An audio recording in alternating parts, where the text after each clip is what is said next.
Hey guys, Scott, your lead tech down here at Indian Motorcycle Tucson. So, finally waited and waited. Here she is. She finally showed up. She showed up last week. We're gonna do a little bit of video to show you the ins and outs of what I found on it as a rider and an owner. So, check them out. Hey guys, so we're gonna go over a few things that I've come across. I have a 2015 Scot, most of you know about, first run edition. 4 years old, almost 5 now, and 65,000 miles. So you know I love my Indians. Quite a different riding style. You're sitting more upright, more like a sport tour type.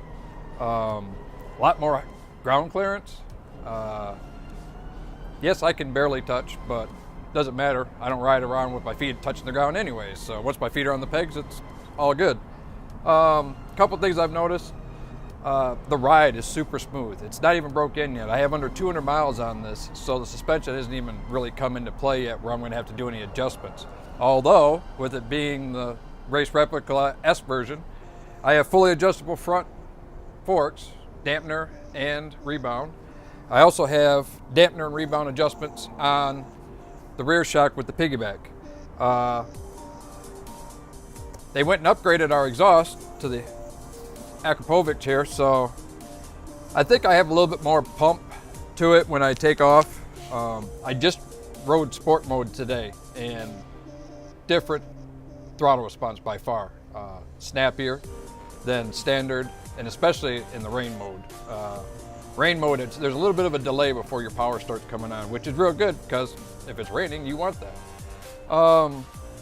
Another nice thing is if you got to check your oil, we actually now have a sight glass here. A lot of people have problems with the reading the dipstick. Now it's not a problem. Stand this thing up, take a look at the glass, you're good to go. This is not actually the gas tank. Your gas tank starts here and ends back here, and it runs all the way underneath your seat, creating a real low center of gravity. I picked that up right away with a full tank of gas when I'd go into a turn.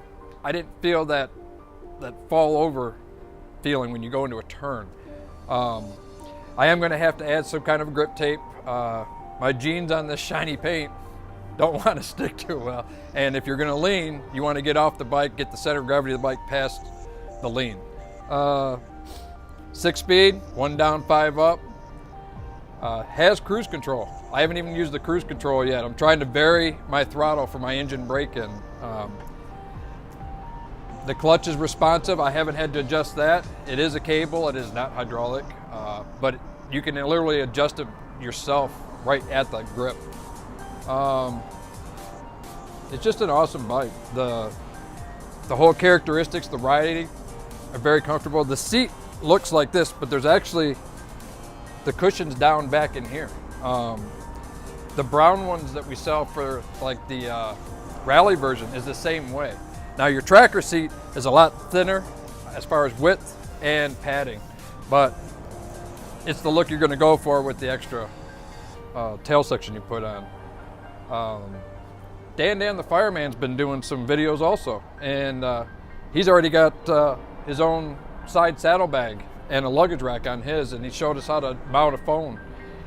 He's got an FTR1200 also. He's got the burgundy and gray version. His is really sharp too. He's loving it. Making all kinds of videos. So if you get a chance, swing over there and check his webpage out. The tires are race replica tires. They are super sticky, and they seem to be wearing pretty good. Of course, I maintain my tire pressure all the time.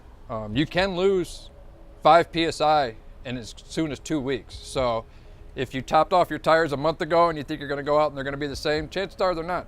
Check them again. Doesn't hurt. I'm only on my second tank of gas. I'm getting really good gas mileage. Like I said, I'm just under 200 miles. It's a little odd to fill. It's the net kind of goes down, so you got to be careful. You got to do it kind of slow. The headlight and the tail lights, obviously nobody's run into me, so the tail light's extremely bright. The headlight is really bright at night. I can see farther down the road than I have on any other bike. You've seen on the dash where there's actually a day and a night mode. So when it starts up during the day, it's super bright, and white. I've had direct sun hitting this, and I was able to look down and still see the dash with direct sunlight. So big compliment on the dash display that it doesn't get washed out in the sun. So with it being daylight out, the sun is bright, the dash is bright, but at night this actually goes to like a black look, and that way you're not blinded. You don't have a glare coming up at you while you're trying to look ahead into the darkness. It's just an awesome bike. Everybody that's done test rides on them, different people, we all have the same reaction when we drive down the dash. We just start giggling. You can't help it. It's a super fun bike. Indian really did it right again. All right, so there you go. I hope you enjoy it. There's more to this than I had a chance to explain, but until you actually ride it, you don't understand. But by all means, please come on down to the shop, check one out, take it for a ride. You see me going down the highway, this is the only one in Southern Arizona right now. So give me a wave, I'll wave back, I always do. So take care, have good rides.